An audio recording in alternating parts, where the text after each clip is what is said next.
8 long weeks, Jets fans. That's all it took for the New York Jets to finally get in the win column. So, in order to celebrate properly, we are going to do an impromptu film review of the Jets' 39-38 thrilling victory over the Cincinnati Bengals. I'm fired up to get into it on the other side of it. Thanks for joining. Let's get it going.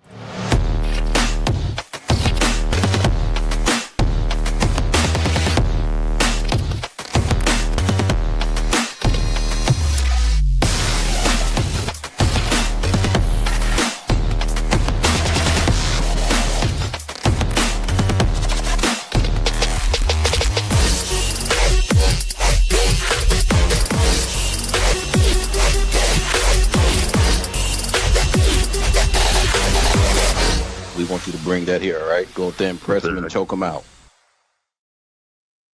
What's going on, Jets fans? It's your boy DT back with another live stream.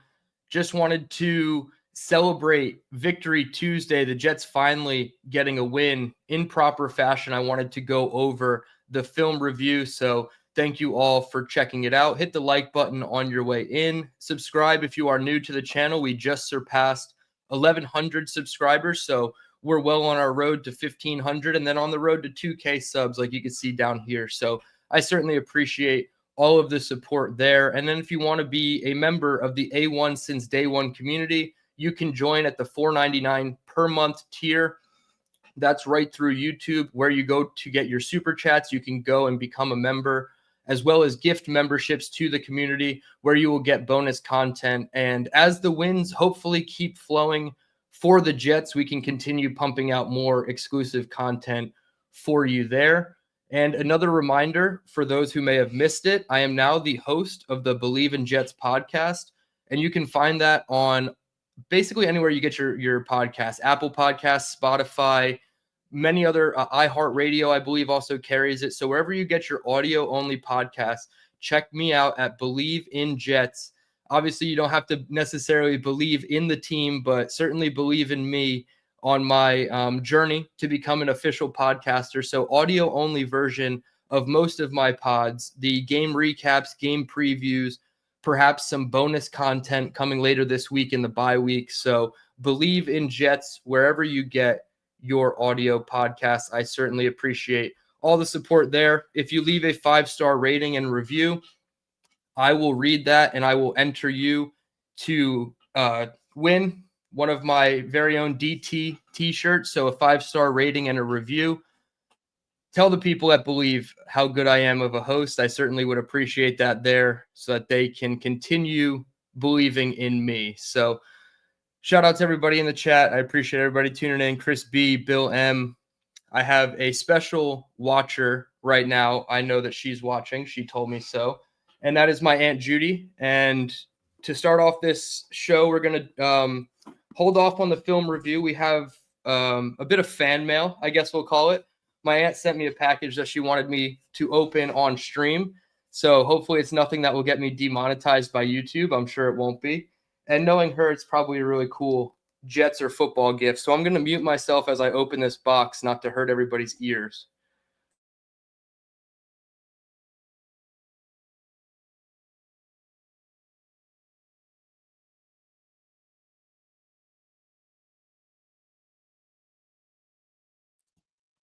All right, let's see what we got.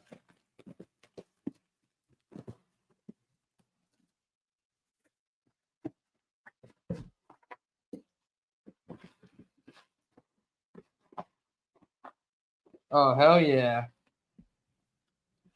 Nice. So my aunt has sent me a mini football Jets helmet. I'm sure she saw this at one of her flea markets. And it's actually funny. Give me 1 second. I have a slightly dirtier, older version of the same helmet. So I am very excited to have a much cleaner version of this one. So thank you so much, Aunt Judy. I will certainly be displaying it on this shelf. Maybe I'll just put it right there. Put it right there above Joe Klecko. That's perfect. In the mini helmet collection. So that's awesome. I certainly appreciate that. Thank you for thinking about me whenever you see anything Jets. I certainly appreciate it.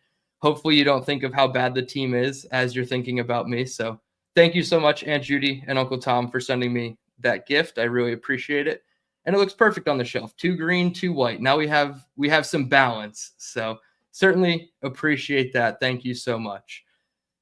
Now into the film room we go. And if anybody checked out my Fernando Mendoza review just a couple days ago, the Indiana University quarterback, I had to do a little bit of finagling with the behind the scenes productions. So I am going to play some very low background music during the film review. If it's too loud and I'm not talking loud enough, please let me know. I tried to find that happy medium where my voice is still loud enough, but you can hear the background music. All of this is just in an attempt to stop YouTube from pulling my videos, because after a couple of days of being up on my feed, YouTube loves to block them. So instead of waiting 3 days to release it, YouTube says, go ahead and post it. I do. And then 2 days, 3 days later, they say, oh, you know what? This is blocked. Hold on a second. Nobody can see this. So definitely want to just give that precursor that there is going to be a little bit of background music. Bill M saying good stuff, Auntie. Chris B says your aunt is incredible. She certainly is. I certainly appreciate that. So that is the reason for any of the noise, the background music that you are about to hear. But let's get right into it. Know in the chat if the music is loud in my voice, or if you're able to hear me with the music. We're going to go ahead and use full screen. I have my pen that I will set up.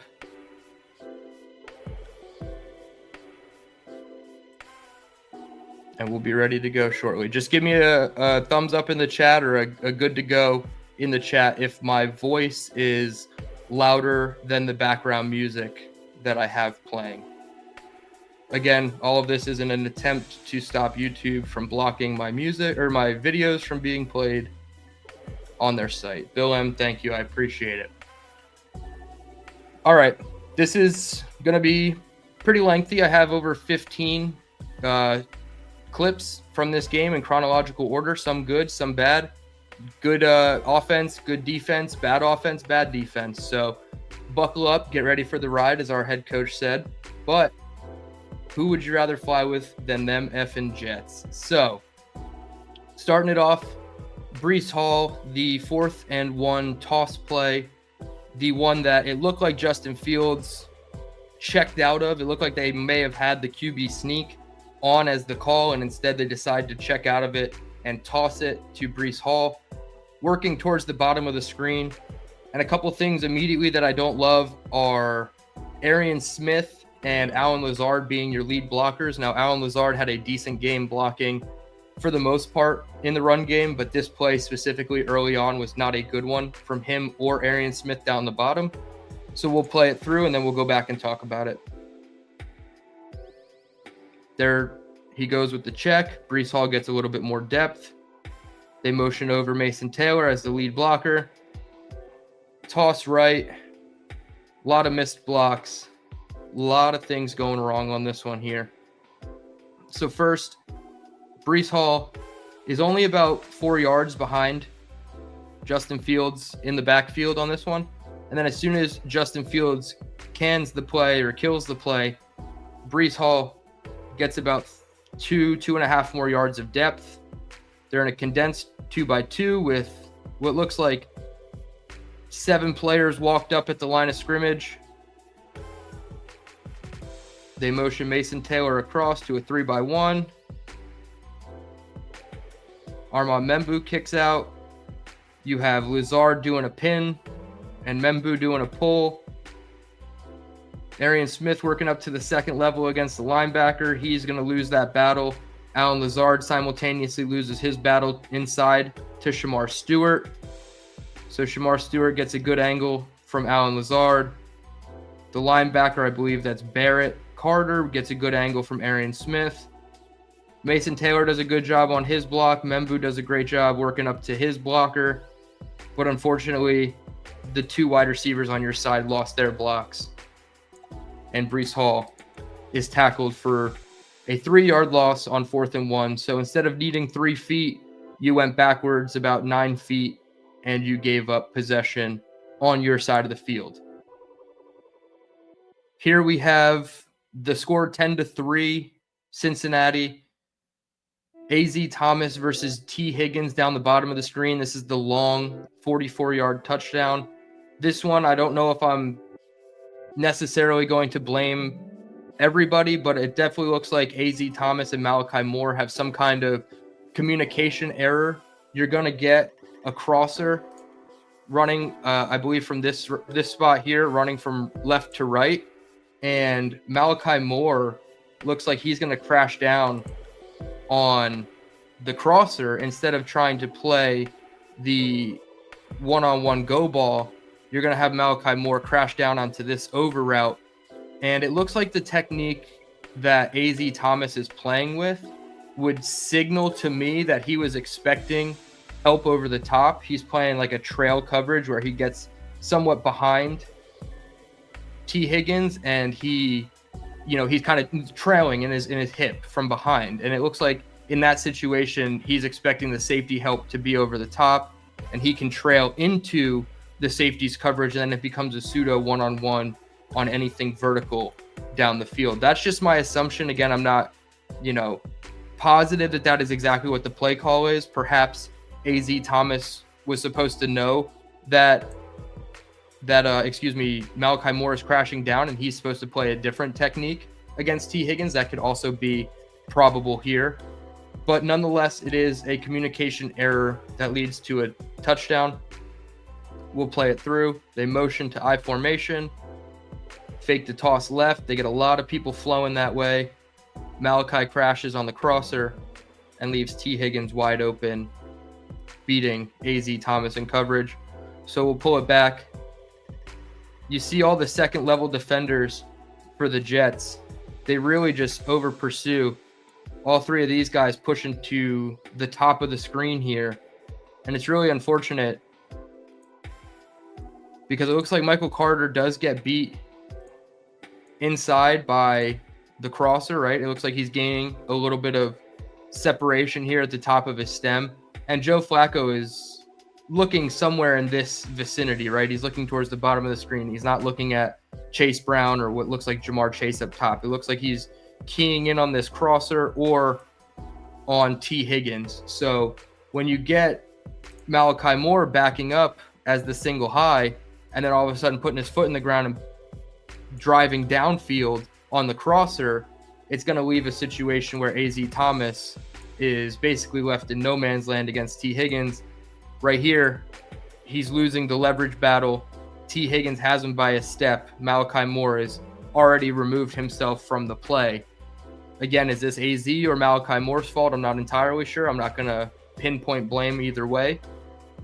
Either way, it's a miscommunication that leads to a touchdown. Obviously, a great throw by Flacco.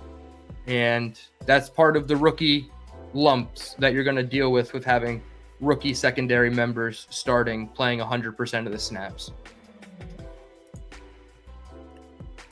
This one here, we have a deep dig route to Tyler Johnson. I'll draw it up real quick. They do one of their favorites, dagger. They have Arian Smith running a clear out, and then they have the in-breaking route accompanying it from behind. One of the staples, Justin Fields does a great job layering it over the second-level defender right into Tyler Johnson. You can nitpick the details and the footwork of the wide receivers on the routes, but unfortunately that's what happens when your wide receiver room is not very talented as a whole. Jets come out and wing right with two tight ends, both wide receivers to the bottom. Play action. Great throw over, I believe, Logan Wilson's head to Tyler Johnson. Makes great yards after catch on a missed tackle opportunity. I believe it was DJ Turner with a bit of a lazy tackle attempt. So we'll pull it back.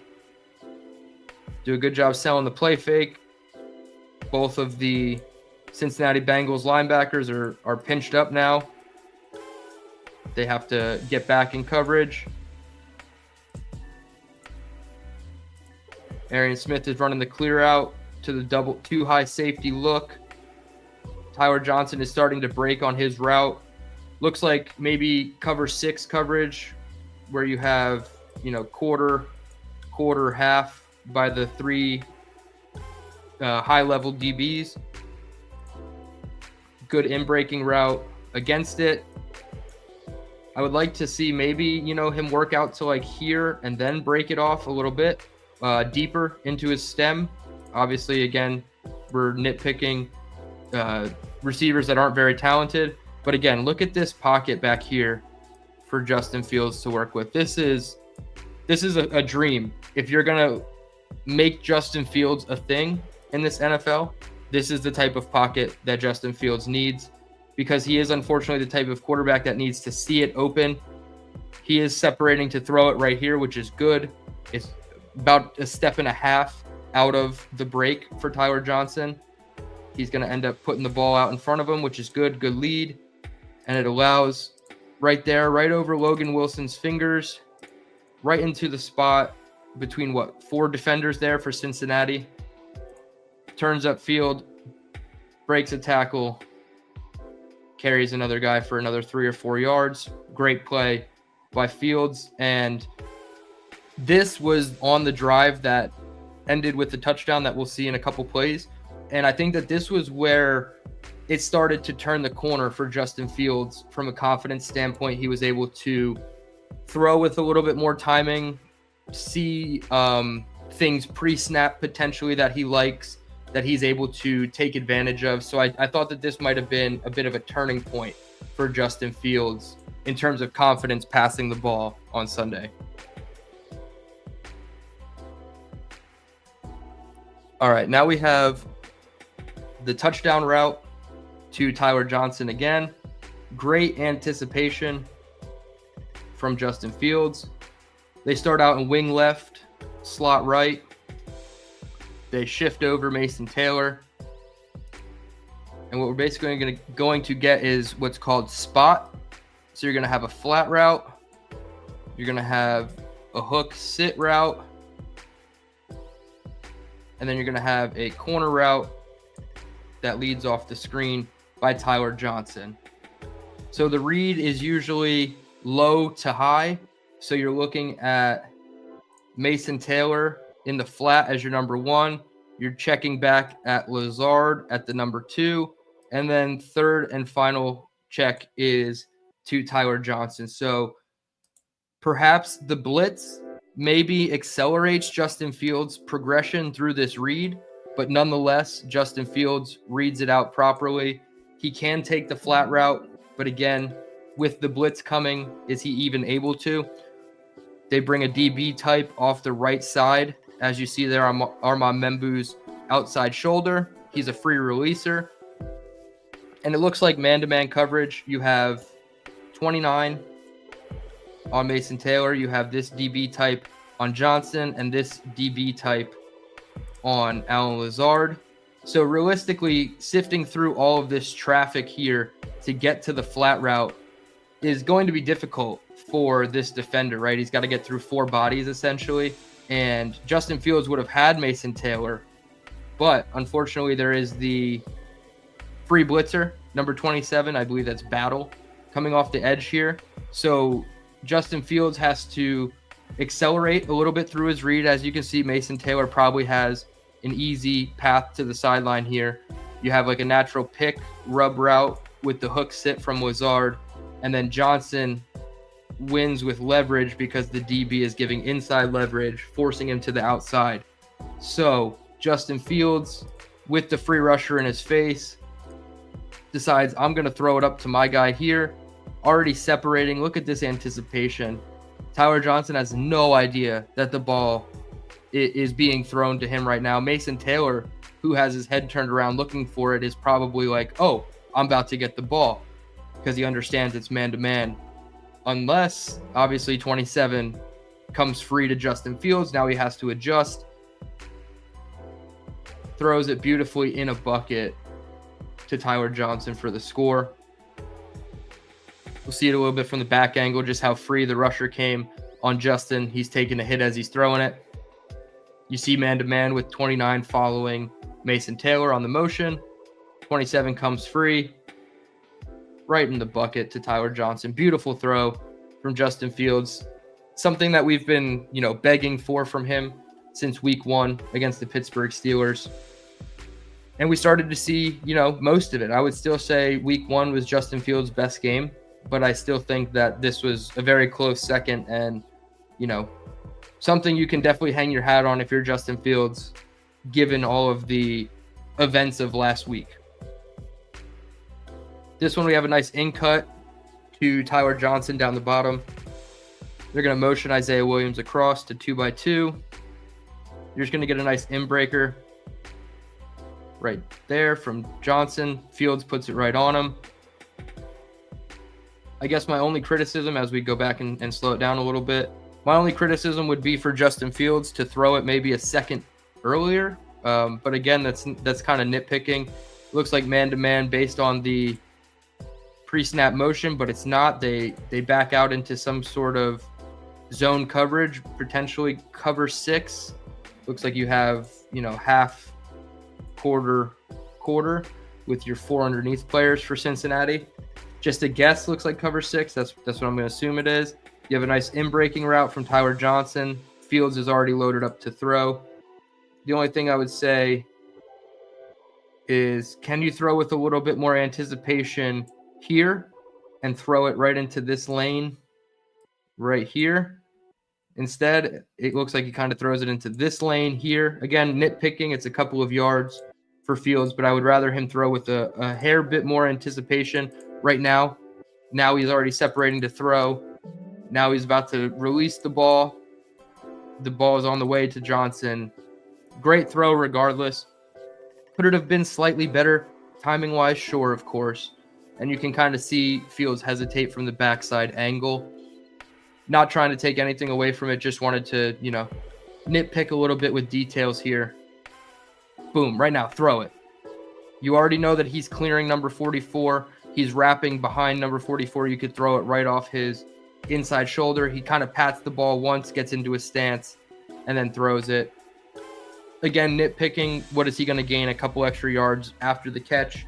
If you put it on him earlier, sure, but still a great play nonetheless. And I think the Justin Fields, Tyler Johnson connection is honestly working pretty well in like scramble drills and like gotta have it situations. I feel like Tyler Johnson on the crossing routes is getting open quite a bit.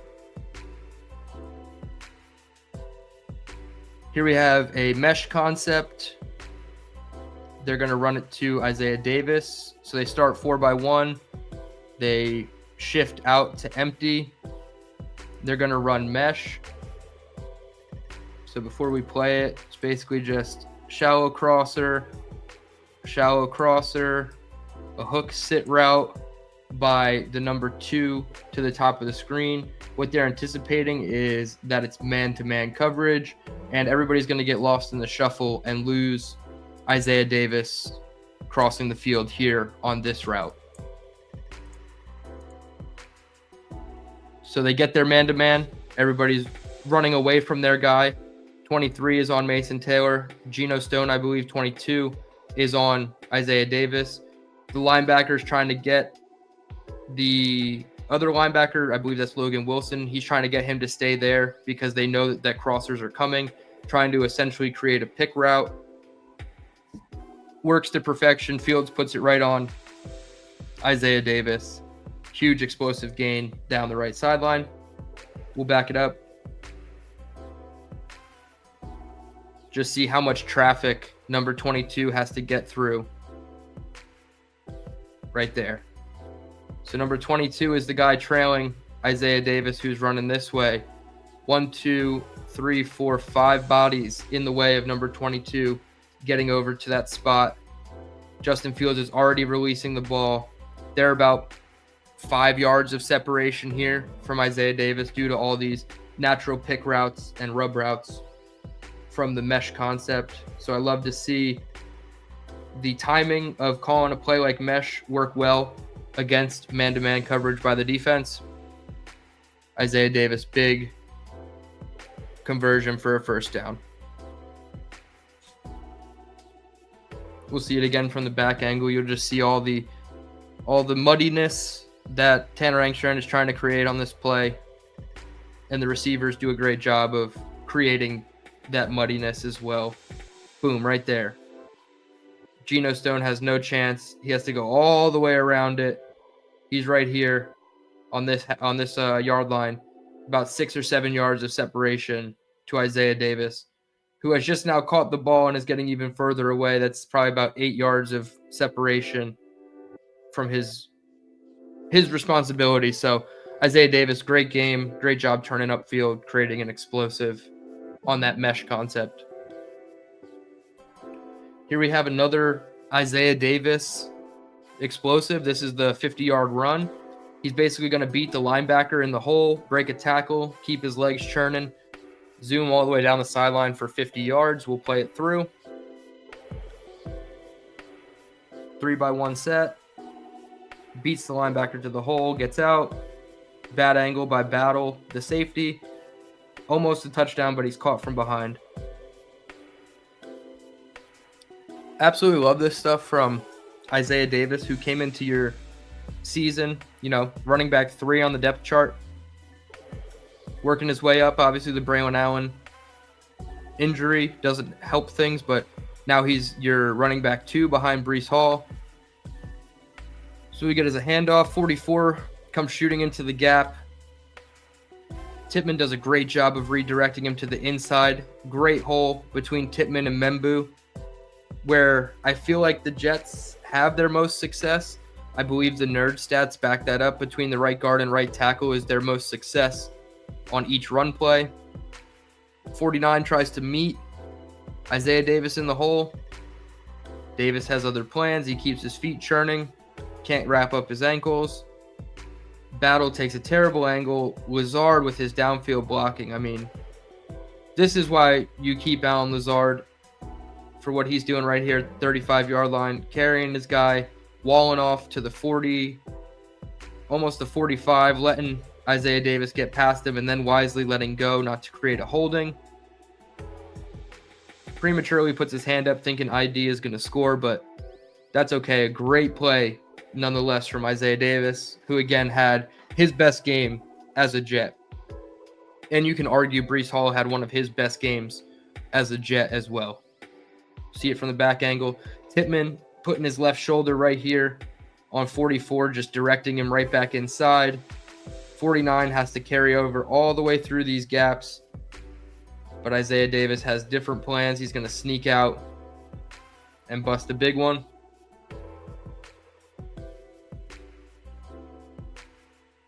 Boom, right there. And I don't know, this is probably poor technique from the rookie linebacker here, but to have these dead legs when you're trying to tackle, maybe, stay a little bit square, stay on your feet a little bit better, and you don't get taken for a ride by Isaiah Davis. But Isaiah Davis is a big running back in his own right, so maybe you have to play that type of technique to try to get low on him, but he's able to slip out of the ankle tackle at the end. There's Allen Lazard downfield. Love to see the blocking on the perimeter. I thought the tight ends, obviously the offensive line had a really good game as a unit, but I felt like even the perimeter blocking was really good at times when it needed to be in this game as well. Now we have another, negative for the Jets defense. You have Michael Clemens, who is playing as the interior defensive lineman to the top of the screen. He's going to have an easy path on Joe Flacco to sack him on 3rd and 12, and he allows Joe Flacco to get to the edge for a scramble first down. This is just unacceptable. I understand it's man-to-man coverage, so you shouldn't necessarily have a spy on Joe Flacco, obviously, but when you're Michael Clemens and you get this close to your man, he's going head-on against the center right here, puts his head down, tries to win with power, sheds off of him, does a good job. Flacco's holding on to the ball too long, trying to get probably something deep. Maybe it's this crosser to Yoshivas or Jamar Chase maybe, but Jamar Chase is getting bracketed, so is T. Higgins down the bottom of the screen. Again, something that I think the Jets did really well. You have man-to-man Brownlee versus Yoshivas. You have man-to-man here with Jamar Chase, but Cisco is double teaming. You have AZ Thomas doing his classic two-hand punch on T. Higgins, and then you also have Malachi Moore bracketing T. Higgins. So you basically have double coverage on all your outside eligibles, which seemed to be a game plan that really worked for Steve Wilkes in this game. Unfortunately, they had it all blocked up right. See Cisco leaning towards Chase. Malachi Moore facing T. Higgins. Brownlee doing a great job against Yoshivas. Isaiah Oliver doing a good job against the tight end. Sherwood taking on the running back out of the backfield. And there it is. Michael Clemens misses him. He knows he missed him. He's pissed. He's banging the turf. But you can't be this close, free rusher on Joe Flacco, and allow him to get away. That's just unacceptable by Michael Clemens here. Really a pathetic attempt at a tackle. And I'm not trying to get on Michael Clemens just because we don't like him preferably as a Jet, but he's actually been pretty good lately, and this was a really bad rep from him. He knows he messed up. Joe Flacco gets to the edge. It looks worse from the end zone angle, honestly, because it shows just how clean of an angle Michael Clemens has on him. So here he is playing right here against the left tackle.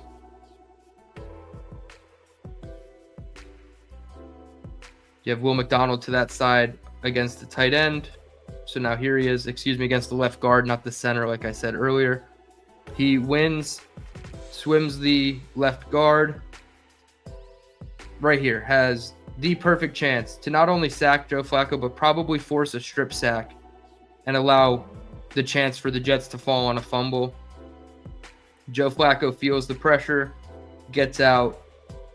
Michael Clemens does his classic running with muck boots through wet concrete as he's trying to turn on the Jets to get Joe Flacco. But Joe Flacco says, "You're quick, but I'm quicker," and beats him to the edge for 13 yards and a first down.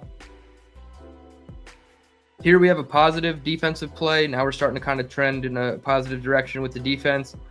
We're watching AZ Thomas down the bottom against Jamar Chase. One-on-one, does a really good job forcing him to the boundary. And although he did step out of bounds, he did come away with the interception. Obviously, he couldn't reestablish himself first, so it was illegal touching, and the down didn't count. But AZ Thomas, great rep all the way around, and he was almost able to make a huge play for the Jets at the time of this rep. Forces Jamar to the sideline, turns around, locates the football, steps out of bounds before making the catch, and Malachi Moore knew it too. So you have a two-high shell. Again, it looks like they're bracketing. You have Stevens and Higgins with Cisco over the top, and then you have AZ and Chase with Malachi Moore over the top. So again, they're bracketing two best receivers, daring the tight end or Yoshivas to beat them, or the running backs, which the running backs did kind of gash them. AZ does a good job. You see the two-handed punch.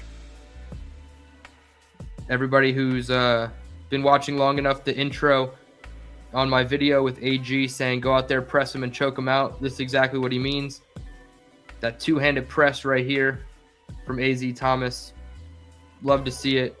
It's a very high risk, high reward type of technique, I feel like, because if you miss with two hands and you whiff, the receiver has easy separation. AZ does a great job here. Two-handed punch, redirecting him, rotates his hips outside. Now he's just watching Jamar Chase, waiting for his head to turn around. As soon as Jamar Chase's head turns around, gets a little bit of a push off there, might be hands to the face. AZ does a great job here swatting it down with his right hand. As you see, just swipes it, uses that to turn around. And then this is what I actually love from AZ here. So not only does he swipe with the right hand on Jamar Chase, he does almost like a 270-degree turn to locate the football. And his left arm here, as you see his left arm come out almost sort of to box out Jamar Chase just to get a feel for where his wide receiver is. He's not trying to, impede on the throw or hold by any means, but that is just to locate the receiver. The ball comes, it deflects off AZ, and right there he steps out of bounds. But he does complete the catch, and it would have been an interception had he not stepped out of bounds. Malachi Moore there knows it as well. He came over with safety help over the top. I absolutely love this rep from AZ Thomas. It shows everything that we saw from Florida State in terms of, his press man ability to stay in phase with wide receivers. You see him turn around. He has way better positioning than Jamar Chase on this football. The ball pops up in the air. Now, perhaps you go back in the film room and the two rookies are looking like, hey, in that situation, maybe just let the safety get it, because it looks like Malachi Moore has a much better position on that, pop-up ball. Maybe it looks like he might have stepped out there too. It's hard to tell with Malachi Moore, but perhaps you just let the safety dive on it. Again, that's a very high IQ play in a very fast-paced moment for AZ Thomas, but I love the fact that he's finishing with the ball in his hands against arguably the best receiver in the league. Here we have a Breece Hall explosive, and you want to watch the top side of the screen. So they have, I believe that's Mason Taylor motioning across the formation. They start out in wing right. They're going to motion Taylor across, realize that they have zone coverage because there's really no man on defense following Taylor. So they're going to motion Taylor back and run it to the top of the screen. We'll play it through, but you're watching the two tight ends and Armand Membu block specifically on this explosive run from Breece. They motion him back because they think it's zone coverage. Great job getting to the edge, and just that flag football elusiveness from Breece Hall to just shift his hips mid-run. So nobody runs with Mason Taylor. They check. They get out of it. They probably had a pass play that they liked against man coverage. My assumption completely. But then they motion it back. They can out of it, motion him back. And now they run to his side. So we're watching Armand Membu and the two tight ends. Membu up against, I believe that's Shamar Turner. And then the two tight ends up against Demetrius Knight. So rookie on rookie in the trenches. And then rookie on rookie linebacker versus tight end to the top. Tippmann comes over and helps Membu on a double team. The tight ends are double teaming Demetrius Knight up to the next level defender. I believe that's Logan Wilson again. Breece beats Carter to the edge, and then right here does a little bit of the flag football hip shiftiness on Battle. Turns him around, gets upfield even further, pulls on the jersey, that's fine. Breaks away. Defender tries to punch out at the end and allows Breece to get another 8, 9, 10 yards on what ended up being a 35-yard explosive. So you had a 50-yard run from Isaiah Davis and a 35-yard run from Breece Hall already. 85 of their 254 yards came on 2 plays, which is great. I'm not saying that's a bad thing. It's just amazing when you can rush for 254 yards, and it includes some really impressive explosives like this, and there's at least one more to come. So here we have the front side blockers. You have Mason Taylor and Jeremy Ruckert working on Demetrius Knight. You have Membu and then Tippmann coming to help on Shamar Stewart, excuse me.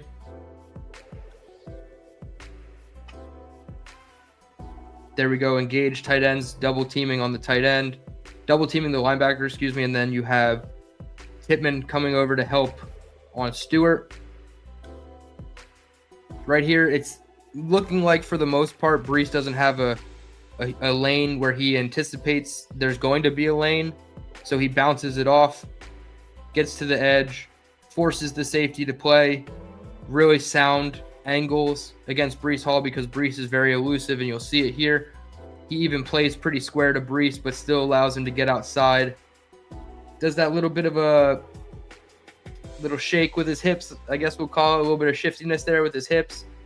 Gets away, turns upfield, and love this. Turn it into an extra 20 or so yards for Breece Hall. So big explosive there. Absolutely love it. And then Breece Hall finishes this drive, capped off with a 5-yard rushing touchdown. Andrew Beck motions back into the backfield. He's going to have a great lead block. We'll play it through. Easy lead block right off Beck between him and Fashanu for Breece Hall's first rushing touchdown of the season. So they get a 3-by-1 with Rucker, Beck, and Johnson to the bottom, Lazard to the top. They motion Beck into an offset I formation. Beck gets an easy block on I believe that's a linebacker type. Really muddies up the picture. Almost takes out 2 people with 1 block because the DB type looks like he crashes down a little bit too far. Yeah, it looks like Geno Stone and Logan Wilson, they both crash, and they're picked up really easily by Andrew Beck. He's gonna be the lead blocker through, I believe, the B gap here, and he's just gonna seal it off. Logan Wilson's gonna meet him in the hole. Beck blocks Wilson into the DB type, and Breece Hall has an easy 5-yard touchdown. Surprisingly, Breece Hall was untouched on both of his touchdown runs. I just realized that. This one obviously from 5, the other from 27 that we'll see in a little bit, but untouched on both his touchdown runs. Great job by Beck here. Boom. Meets Logan Wilson. Oh, excuse me, that's 99. That's not 55. That's 99. So he meets the D tackle type or the DN type right there. Boom. His right shoulder on the defense's right shoulder. So now he has a really clear alleyway. You can just see how large this gap is for Breece Hall to run through. That's just incredible blocking. Great vision by Breece to cut it back. Sees the hole. Finishes in the end zone. We need to see more of 20 in the end zone for the Jets.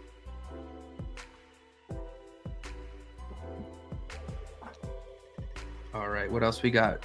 Here we have the Rucker Y-Leak explosive. This is the 4th and 1 where Angstrom went in his bag and pulled out the Brock Wright touchdown pass against the Jets 2022. So you have 3 guys to the top, Rucker attached to the bottom. They're going to shift Lazard across. Motion Johnson. Arian Smith. Looks like they're going to do some kind of pass to the flat to the bottom of the screen here. Fields is looking at it the entire way. Looks like you might have a cover 3 look. DB with his butt to the sideline. DB with his butt to the sideline. You have about 6 players blitzing, and you have 2 underneath defenders. So it could be some form, of cover 3 with a blitz attached to it, or because of the play fake, more people ended up getting brought into the line of scrimmage than was originally planned for the Bengals. Either way, you have Jeremy Ruckert wide open. Fields takes a second too long to put it on him, but that's okay. And Ruckert does a great job finishing while getting his jersey tugged for 24 yards. His only catch of the day, but a very, very crucial catch. We'll watch it again. Lazard shifts across 2x2. Looks like zone. Nobody comes with him. They motion Arian Smith across. So you already see Fields takes 1 step and he's looking toward the bottom side of the screen. Rucker is right here attached to his man, and then he's just going to leak out. And it's only going to be him versus Barrett Carter in the wide open space, which is perfect for Jeremy Ruckert. I believe he can run away from heavier type linebackers. You see him here disengaging from his block. This is the only guy who's supposed to chase with him. Luckily, they even had a guy key in that Ruckert was leaving. Right there, he turns and he sees Ruckert's already looking for the pass. And unfortunately, Justin Fields is looking right at him. So I don't think he's looking to get this crosser or this crossing route type to Lazard. I don't think that's the case. I think Justin Fields knows exactly where he's supposed to go with the ball, and he's just holding on to it just a hair long. All right, you can throw it now. You can throw it now. Now he decides to throw it. He allows Barrett Carter to correct a little bit in his responsibility, gets back out to the flat for Jeremy Ruckert, but Ruckert does a great job finishing here, stops on a dime, tries to give him a stiff arm. The pull away undershirts, I think, are hilarious, and Ruckert gets an extra 5 or 6 yards after contact. So great play, great design by Engstrand on 4th and 1, going into his bag from Detroit. We'll see it again here. Justin Fields motions Lazard. Now he's motioning Aaron Smith. Takes one step and reverses out. And Isaiah Davis becomes a blocker. Does a great job blocking, goes low on the DB type who would have been a free rusher on Fields. You see Ruckert kind of working through the block. You see the crossers from Johnson and Lazard. Fields right now. Got to hit Jeremy Ruckert. Fields right now. You got to hit Jeremy Ruckert. You just got to throw it, man. Now he's winding up. He pats the ball, and now he throws it. So a little late on the throw from Fields there, but not going to kill him. It's 4th and 1.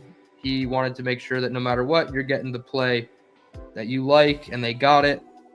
So good on Ruckert, making use of his only catch, turning it into a huge explosive gain for 24 yards. Here we have Breece's second touchdown of the game, and I like this one a lot. Tanner Engstrand does a great job of using the intel that the Bengals defense was giving them all game long. Ben Solak does a great job of breaking this down for ESPN on Twitter. Has about a 4 or 5 minute review that includes this play as you see Breece scamper down the right side for a touchdown. So they motion Isaiah Williams, inside. It looks like they have some sort of read option where Fields is going to be the outside or inside route, maybe through this B gap rather. And Breece Hall is going to be the outside route, and they're keying in on this defender right here. Again, I believe that's Shamar Stewart. Keep getting those two confused. But they're reading the end man line of scrimmage down at the bottom of the screen. At the mesh point, Fields notices that 97 way too far down. He's not doing that surf technique that Trey Hendrickson was doing earlier and Joseph Osai were doing earlier to kind of mitigate that zone read. He hands it off to Breece, who's able to get the edge on Stewart. No surprise there. Breece Hall's faster than a defensive end. And then you have great blocking at the bottom of the screen, Isaiah Williams and Allen Lazard. Lazard just puts his left hand on the defender and then works up to the next guy while Isaiah Williams seals him off. Lazard can't beat that guy, but he tries to. He gets his arms out, tries to push him out of the way, sort of does. Breece cuts back on a dime, and right here, Allen Lazard boxing out this third defender here. So Lazard getting his hands on 3 different guys, making a good block. Got to commend him. Him and Isaiah Williams, top of the, leading the block for Breece Hall. We'll see it from the back angle. Breece easily beats Stewart to the edge. Great job stopping on a dime, accelerating through to the end zone, staying in bounds. There was maybe a 1/4 of an inch between his cleat and the white of the sideline. So a great job by Breece Hall there. Finds pay dirt for the second time from Breece Hall. So you have a 50-yard run, a 35-yard run, so that's 85 total yards, and then a 27-yard run. So you're looking at 112 yards of their 254 on those 3 runs. You absolutely love to see it for this Jets team. Now we're back on defense. We have a coverage sack by Will McDonald. They don't choose to bracket both receivers. At least it appears they don't choose to bracket both. Looks like they have a bracket to the top of the screen. Oh, no, they have a bracket. It's just Jamar Chase is to the inside of the screen. So Jamar Chase is the man in motion right now. Brownlee's following him. And what you're going to get is Brownlee and now Tony Adams bracketing Jamar Chase. You have one-on-one Stevens here, and then you have a bracket with AZ and Malachi Moore to the top of the screen on Higgins. So again, great job by Steve Wilks identifying the two guys that you need to take away in this game. And I know they got gashed for about 180 yards on the ground, but I think it's really important that they stopped T. Higgins, one catch for 44 yards and a touchdown, which we've already saw. That was his only catch of the game. And then Jamar Chase had 91 yards, which for Jamar Chase, who came into the month of October with 357 yards already through 3 games this month, having 91 was, by far his lowest output of the month. So really intrigued there by what the Jets were able to do to somewhat suppress their 2 wide receivers. We'll play it through. Will McDonald comes on a stunt, comes all the way around from the right tackle to the left tackle spot. Great coverage sack. You'll see it from the back end. Will McDonald all the way to your right. They have 6 DBs on the field. They took Quincy Williams off, and they have Isaiah Oliver in. So they have Isaiah Oliver, Malachi Moore. We already said Tony Adams over there. So those are your 3 safety types. And then you have Brownlee, AZ, and Stevens. So those are your 6 DB types. You only have 1 linebacker in Jamie and Sherwood on this play. So again, mixing up coverages, mixing up personnel is doing a good job if you're Steve Wilks, trying to game plan specific for your opposing offense. Joe Flacco is looking at Jamar Chase to the top of the screen originally because he's in the slot. He thinks he's not going to get bracketed, but he is. He sees the bracket. He looks off of it. He's trying to get back over to T. Higgins' side of the field, realizes he's bracketed. Jermaine Johnson doing a great job against the right tackle. I believe that's Armarius Mims.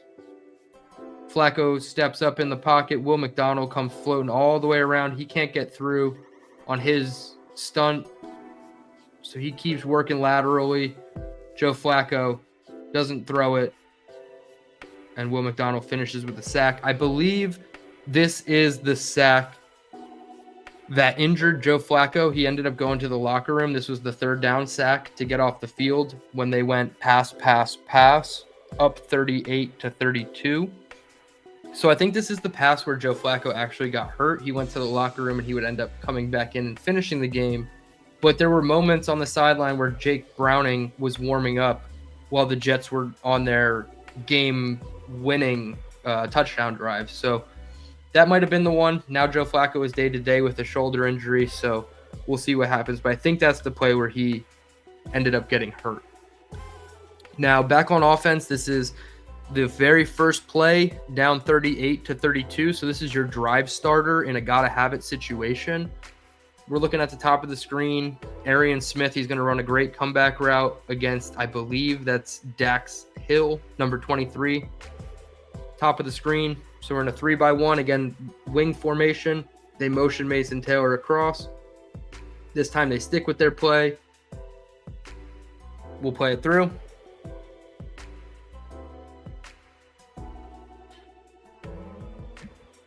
Excellent job by Arian Smith. So I'm really impressed with this one here. So you're looking at almost a 25-yard comeback route, 22-yard comeback route to the top of the screen. Post snap. Looks like you're going to get cover 3, butt to sideline, bailing out, safety over the middle, bailing, and then you have your other safety or your other corner top of the screen, butt to sideline, bailing out. Then you have your 4 underneath players here. Shows me cover 3. Fields rolling out a little bit to his right. You see Arian Smith to the top of the screen getting vertical in his stem. Now, right here, this is where I think Arian Smith does a really good job. See, he's behind his defender right here in coverage. The defender has no idea really, what Arian Smith is doing at this moment. He's blind to him, still blind to him. Thinks he's going vertical. He puts his left hand out to kind of feel Arian Smith, but he's doing a little bit of a like chopping his feet, getting that into his break. Arian Smith takes a peek back. The DB keeps going, has to do an entire turn. Ball is already out from Justin Fields, so slight anticipation here. We'll back it up just a hair. Justin is throwing the ball right here. He's getting loaded up to throw. Arian Smith is not looking. Excuse me.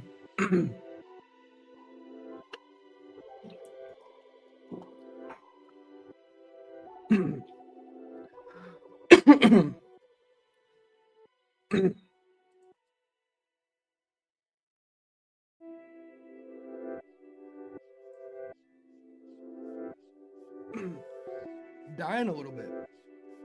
Arian Smith brings it out of me. Whew. But Arian Smith, good play. Good job attacking the DB. And he really got me choked up. Hold on.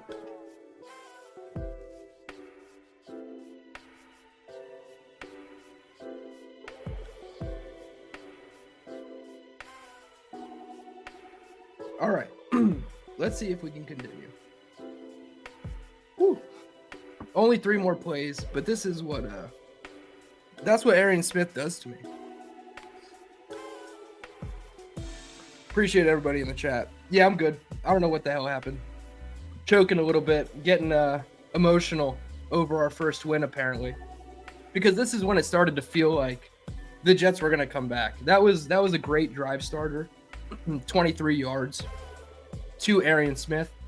And then the next play was a 10-yard Breece Hall run. Now a couple plays later, you're in the red zone. We'll play it through. We're watching Isaiah Davis on this play. He runs an angle route. Beats the defender across his face on an inside breaking route. And picks up 9 yards to get him closer to the end zone. We'll play it through.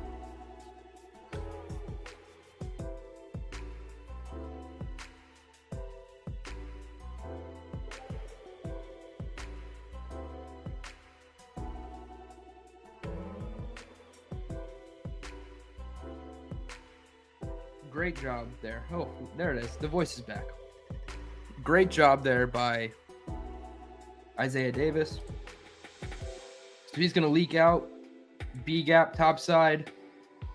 Looks like Logan Wilson is the defender. Looks like man-to-man coverage. You have man-to-man here. Logan Wilson here. Man-to-man, man-to-man, man-to-man with the single high safety over top. Isaiah Davis is going to leak out. Look like he's going towards the flat and then cut back in. This is perfect as my pen goes haywire now. Again, great job from Isaiah Davis. I think it was one of his best games by far. Over 100 total yards. Contributed in the pass and the run game. From the back angle, you see Isaiah Davis really win with his route running. You see 55. Right here in the middle, taking him on. Right here, looks like he's running to the flat. Boom. Chops his feet, puts his foot in the ground. Lowers his right shoulder. I love this. Getting low, out of your stem. If you're a running back. This is fantastic stuff. Puts it right on him. Upfield shoulder. Allows him to go. Extra couple yards of yak. Now we're in the low red zone, which you will find another Tanner Engstrand in his bag play. It is the option pass from Breece Hall to Mason Taylor. This was ran by the Lions. I forget the opponent, but they ran this similar yardage, similar situation from, it was either Gibbs or Montgomery to Laporta. So absolutely love to see this here.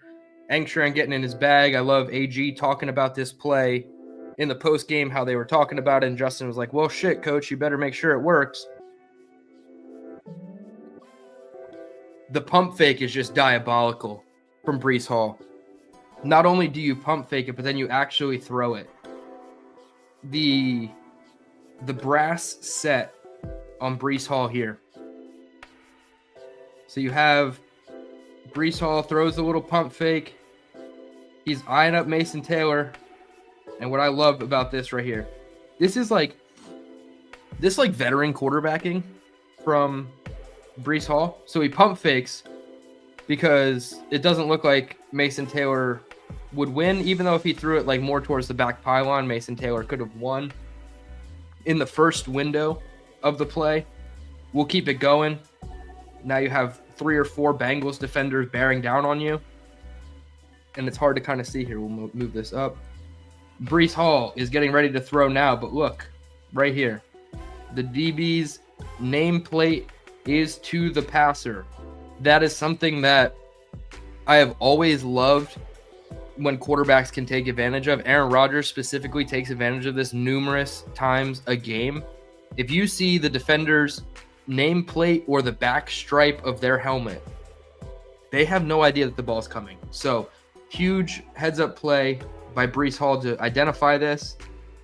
Mason Taylor gets good positioning, stays in bounds. Could be a hold.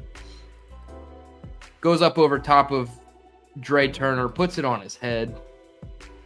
Like absolutely, you got mossed material, I'm sure, next Sunday on the ESPN panel. Just given the situation as well, this is going to be a perfect you got mossed example. Toe taps in as if there was any doubt on the play. Beautiful, beautiful stuff. Not just from Mason Taylor, but from Breece Hall as well.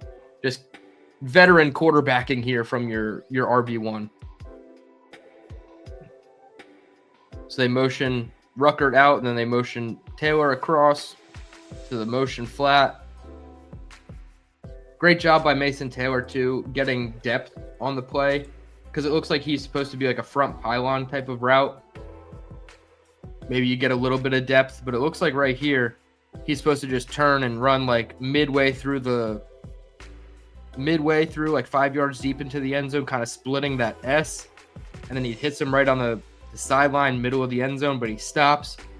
Does a great job keeping his eyes on Breece, getting upfield a little bit more, using the entire 10 yards of the end zone, fighting off Turner. Strong hands at the catch point. One of my favorite things about Mason Taylor. Strong hands at the catch point, keeps his 2 feet in bounds. Great play from the rookie tight end. Now you have, this is the final drive. This is Sherwood getting a great pass breakup. He's just going to turn and run with the vertical. You see Jamie Sherwood right there in the middle of the B. He's going to be looking at Jamar Chase running his short route and then the post route over the middle. And he's going to just turn around and do a great job of locating and finding the football. Breaks it up. Great play. Really one of the best plays that he made all game, which is, not saying much. He was benched for the first quarter and then had some really, really bad reps. But Jamie Sherwood nonetheless making a huge play here on 1st and 10. So he's keying in right here on Jamar Chase. And I think that was by design. This might be some version of potentially Tampa 2. So you have your 5 underneath with your 2 single high safeties. And then Jamie Sherwood is going to carry anybody through the middle of the field vertically. There's my pseudo smiley face drawing for everybody. So Jamie Sherwood does a great job locating. He's keying in on Jamar Chase, but he's trying to get vertical. As you see, he just immediately opens his hips. Shows me it's some version of Tampa 2. So he's going to stop, take a second with the Jamar Chase route, and then he's going to keep going on the post route, wrapping over top of him. Joe Flacco, throws it. Good throw by Flacco. Puts it right where it needs to be. A little bit behind Yoshivas. Maybe he could have slowed down to try to catch it a little bit friendlier for him. But Yoshivas goes up, tries to make a great catch, spinning around. Sherwood gets his right hand up, plays through the defender. He's colliding with Malachi Moore on the backside, Jamie Sherwood on the front side. Ball pops up in the air. Nearly intercepted. Excuse me, it was Tony Adams with the hit from behind on Yoshivas. And Malachi Moore almost comes away with the pick. Jets had so many opportunities to get near interceptions in this game that just didn't fall for them, but they are certainly getting close. Just beautiful sandwich. Great technique from Jamian Sherwood. His best play of the game by far. And now the final play. Jason Brownlee versus Andre Yoshivas. So you're going to get man-to-man coverage here. You have Brownlee versus Yoshivas. T. Higgins versus A.Z. Thomas. And I believe Malachi Moore is the bracket. Stevens versus Chase. And Tony Adams is the bracket, I believe.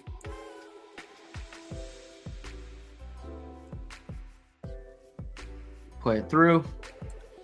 Yeah, they're bracketing.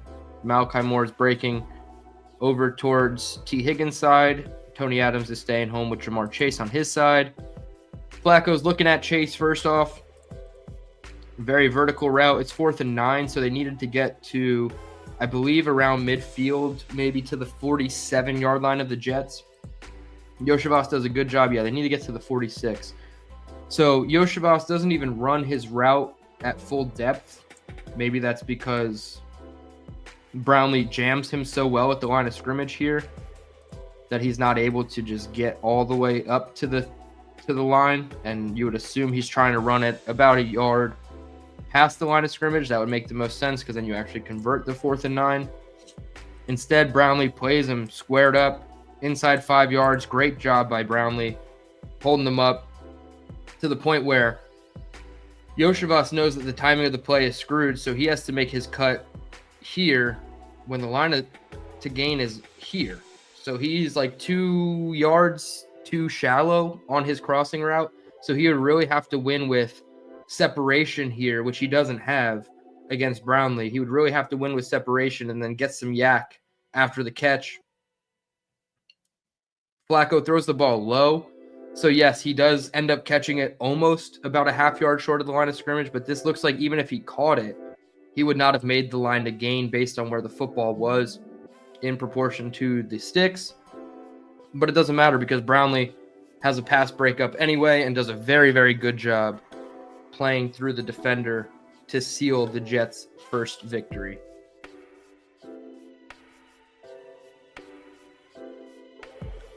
You love to see it. All the players running towards the end zone, celebrating their first victory of the season. So again, this is the tape that you want to watch, right? Obviously the defense wasn't perfect. The offense was good for 3.5 quarters, maybe a little bit longer, maybe the whole game if you want to count it. I think the first half they came out a little bit slow. Obviously they were down 17-3. But I really feel like the defense stepped up when you needed them to most. Special teams made big plays when they needed you most. Nick Folk kicking 3 field goals. I know a couple of them were shorter chip shots. Good returns by Isaiah Williams in the return game as well. I feel like when you have him and Kene Nwangu back healthy, it should be a fairly formidable duo in your return game. So it looks like it's coming along nicely. Obviously, Isaiah Williams and his first appearance for the Jets was not very something to write home about, but he has definitely done a little bit better of a job since that first game. I believe it was Miami. So with that, I'll take a couple of your questions. I know I went over an hour on the film room, so I'll stick around for about 10-15 minutes, answer some of your questions. I am excited to see what everybody said during me dying over here. Let's see. Eddie says, "You okay, bud?" Jersey Jet says, "You good?" Yeah, Jersey, I'm good, and I appreciate you. Tomorrow, I'm sending out your shirts. I finally got the Amazon shipping bags for t-shirts. So Jersey Jet, your shirt is coming in the mail tomorrow. I will send you a tracking number to your email once I get that. Coach Glick, he says, "Is the team killing you?" Yeah, we finally get a win, and I'm so choked up and emotional about it that, 3/4 of the way through my film review, I decide to have a coughing fit. That's just what Arian Smith does to me. I can't help it. Eddie says, Dylan, no, you're too valuable to us. Head away from the light. I appreciate that. I hope that in the midst of me dying, you guys learned something on the way. So thank you for that, Eddie. Let's see what else we got.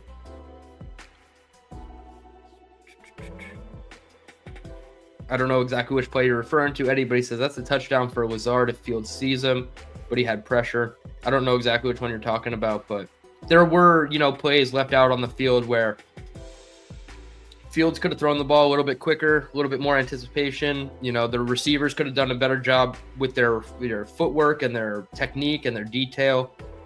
I'm excited to watch. There's a couple breakdowns, I believe. I know JT O'Sullivan put out one of Justin Fields that I'm really excited to watch. Full transparency, when I watch film, I try not to watch anybody else's film breakdowns. I know that there are Jets content guys that got to the film review faster than I did. I know Joe Blewett was on with Jake earlier today talking about the film. I try not to watch those people's film breakdowns because then it becomes, my interpretation of their breakdown. At least, in my head when I'm presenting it, it feels that way. So I always try to do my best of presenting it through my eyes first, and then I'll go back and I'll watch and see what Joe says or what JT says or anybody else that breaks down the game, and I'll see what their opinions and interpretations are. And then, I go back and see if I can see what they're seeing, or if it matches up with what I'm seeing, and that's great too. We have a question here from Maz for Maz. He says, spread Jets -2.5, Browns +2.5. The over-under line is 40.5. I think it's a little too early to tell what the line will finish at. The Jets being favorites, I don't think is surprising. The Browns just came off a pretty bad loss to the Patriots, 32-13. I know Dylan Gabriel threw an intentional grounding from the end zone that caused safety toward the end of the game. Other than that, I don't have a ton of notes on what the game looked like. I believe that game was happening at the same time as the Jets, so I wasn't really focusing on that game specifically. I know that Drake May had a really good game. He is certainly impressing all season long. He's probably in the MVP race, if not like maybe Offensive Player of the Year if he doesn't win MVP. So really, really impressed by Drake May, but I don't know. The line stuff right now, it's a little bit too early. We'll see what happens with the Browns in this upcoming game because they're not on a bye. So we'll watch what they do this weekend. I don't know who their opponent is. I want to say it's the Steelers, but that's just a complete guess. But stopping Myles Garrett is going to be, pretty tough. Do you do the TJ Watt thing? And you follow it up here, Maz. Got to think the Browns present a whole other challenge for Engstrand. Yeah, I think that you would definitely take bits and pieces of your Steelers game plan where you ran away from TJ Watt and you were like picking and choosing your spots when you would do the zone read stuff around TJ Watt where you can beat him to the edge. I don't think Pittsburgh's defense is necessarily as like formidable as we all thought it was going to be coming into the year. And the Jets did a pretty good job, putting up points on that defense. I think it was 32 points they put on the Steelers defense. So if you want to, attack the front four in a similar fashion, I know they have good players on the back end too with Denzel Ward, Grant Delpit, I believe is still there. So like they have some talent on the back end, but I think from a front four perspective, you want to similarly attack them how you did the Steelers and TJ Watt. Our guy Big Will says, I feel if Garrett Wilson was there, we would have lost because Fields would have focused on him and tried to force the ball. Without him, it opened the field for others that he wouldn't have seen. Maybe. I think that's definitely, fair to note because how many times is Garrett the first in the progression and sometimes Fields sees it and doesn't throw it, and then it makes him late on his second and third reads in the progression. So I definitely think that there is some, merit or level of fairness with that take. I don't think I would go as far as to say we would have lost the game outright, but I do think what you saw without Garrett Wilson is how they need to be with Garrett Wilson, right? I know it's a little bit different and maybe coverage dictates differently when you have a guy like Garrett Wilson in there as well. But I think you can do what you did in this game with Garrett available and still make it work. But that's definitely a fair call out by you, Will. My guy Johnny Boy, I appreciate you tuning in. I will be live with Snowball and Johnny Boy Friday night on their channel, Jets Worldwide, wide. I will be not only sporting my beautiful JWW hat, but we will be breaking down week 8 film. So we'll watch a little bit more film from this game. We're going to break down a little bit of Mendoza. We might even sneak in a college wide receiver if we have a little bit of time for that second round pick that everybody's so willing to go and get a helper for said rookie quarterback when we do acquire him in the draft. So really excited to join Snowball and Johnny Boy. Johnny Boy says, so Dylan, are you saying the NY Jets are back, baby? Yeah, I'm saying they're showing us signs that they can be back. I think this is definitely a galvanizing moment for the team, considering the owner's thoughts and comments about Justin Fields. You have guys, including like Harrison Phillips, come out and show their support for a guy like Justin Fields. So I really think that this could be looked at as a galvanizing moment for the team. And I think everything inside the locker room after the game shows that they certainly haven't fractured on AG yet. They still love him, and they're still behind him. Obviously things can change over the back 9 of the season, we'll call it. But it's definitely a good sign that we have things we can show are improving across the board for the Jets.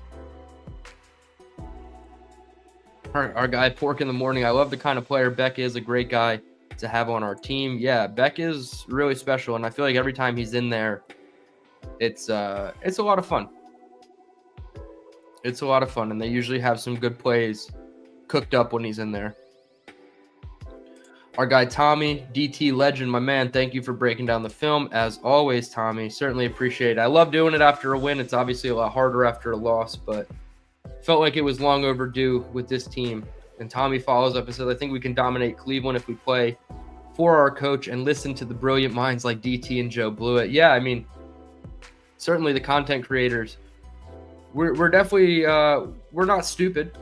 These guys, like a lot of the Jets X Factor guys, they're so damn smart. I actually I look to them for their football knowledge a lot, and I try to take as much as I can from them, and they're great people. And trying to get Joe on maybe during the bye week, maybe next week leading into the Cleveland game.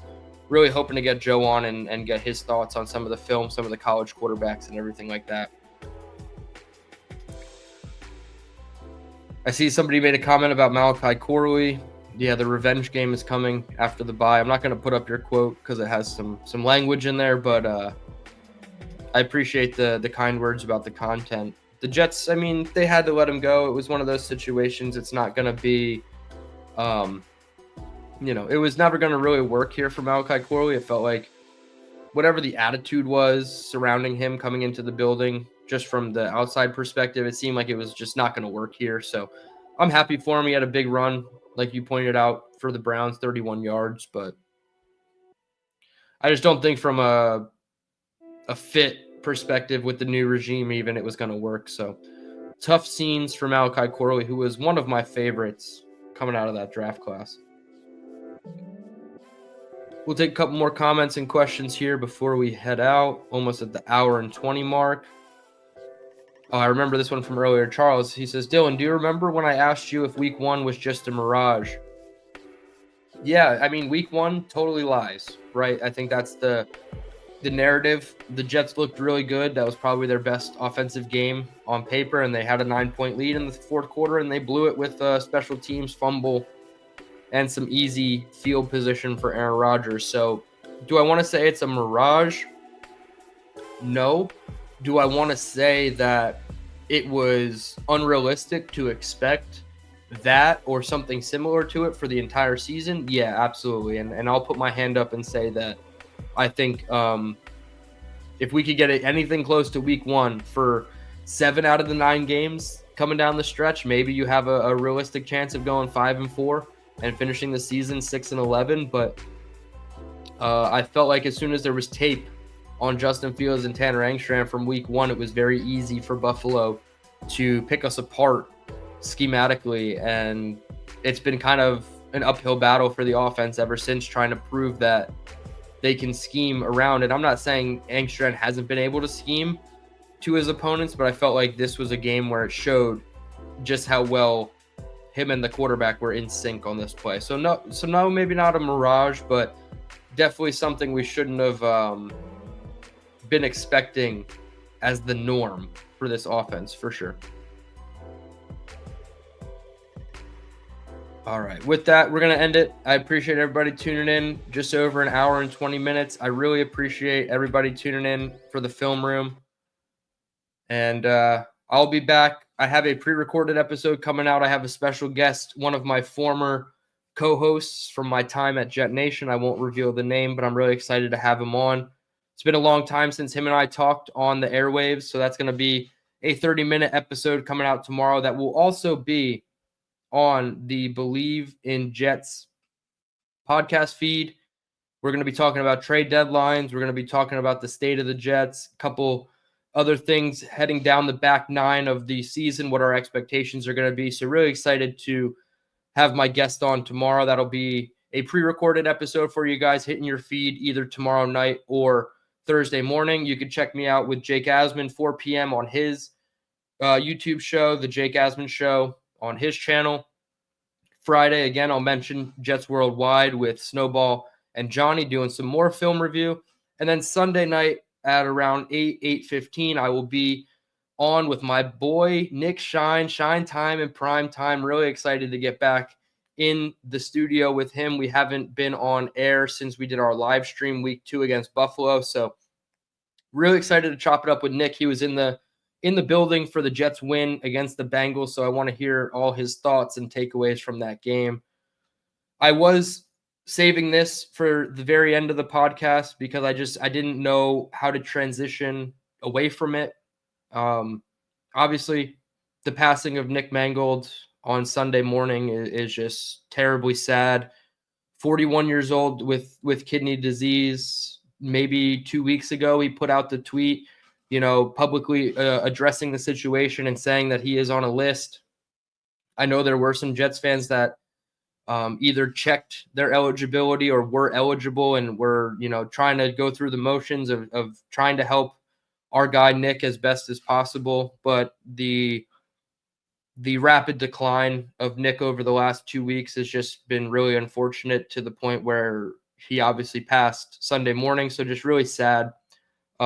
All around, it felt like he was in the building with the Jets in that moment. AG's, thoughts and comments in the post-game locker room, hype. And in that moment there, he was talking about Nick Mangold as a Jet, and I think it's really great that he took the time to do that. I love all the players coming out and addressing the situation. My cool story surrounding Nick Mangold, I actually have 2. I'll share at the end here. My first one is 2006. It was the first NFL draft that I had ever experienced in the town that I moved to less than a year prior. I moved to a little town in Warren County, New Jersey when I turned 10. Met some of my friends who I'm still friends with to this day. Shout out Owen and Kevin. And we used to always play football during draft weekend and watch the draft up in my buddy's treehouse. And we all took turns. He's a Packers fan. Our buddy's a Giants fan. I'm obviously Jets. So anytime our team was on the clock, we'd go run up and watch the pick, and we'd talk about it afterward and go back to playing catch. And 2006, that was the Nick Mangold and DeBrickashaw draft. So to have, 2 offensive linemen be the guys, it's like, oh, this is so ugly. Like, I don't like this intro to, the Jets drafting and my first experience with it. It's like, oh, we take 2 offensive linemen. This is like the least cool picks we could ever take. And they ended up being, the most important parts of a lot of those teams growing up as kids. So that's my cool little intro to the Jets drafting experience, being Nick Mangold as the first pick, and obviously hating it as like a 10 or 11-year-old kid. I wanted to see, the flashy, quarterback, wide receiver, running back, defensive back, something like that, somebody who's going to touch the ball. And then obviously they get a guy who touches the ball every single play. So that's my cool story about Nick Mangold. I have a second one. I went to a Jets game. I want to say it was Jets Saints.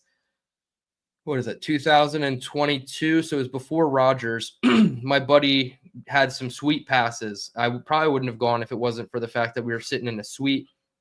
The Jets didn't pass midfield until like late in the fourth quarter, as it was. They got drubbed. It was like 30-9 was the final score. But I remember walking into the special entrance for the suites, and there was a tent set up, and somebody was dressed up as Santa Claus because it was like late November, early December. Somebody was dressed up as Santa Claus right under this blue tent. It was just a folding table, a blue tent, and this big Santa Claus looking dude. And I walked right past him, and I didn't even think for a second that it could have been Nick Mangold dressed up as Santa Claus. We ended up going to the wrong entrance to the suites. We needed to be on the west side or the east side, whatever one. We were on the opposite side. So we had to walk back. And I was like, oh, dude, like this is great. Now we get to see like who it was.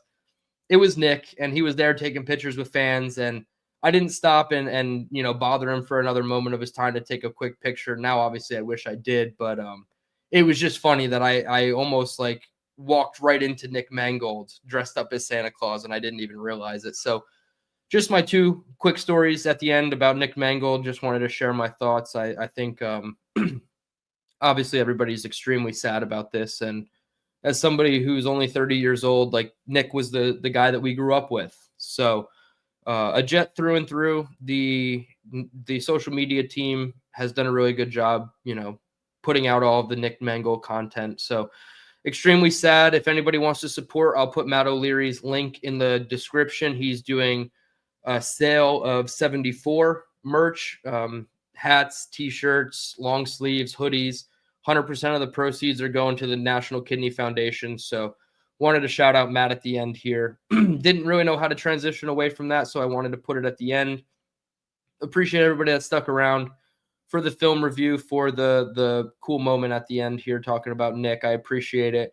I will be back tomorrow with my guest in a pre-recorded format, and then we will figure out maybe a live stream later in the week. We'll talk about some college prospects, or we will talk to you early next Monday. Me and Buffalo Jet fan talking about the trade deadline, because we are vastly approaching, and we have quite a few names that will be talked about from now until November 4th. So hit the like button on your way out. I certainly appreciate it. Subscribe if you're new. DT signing out, saying let's go Jets.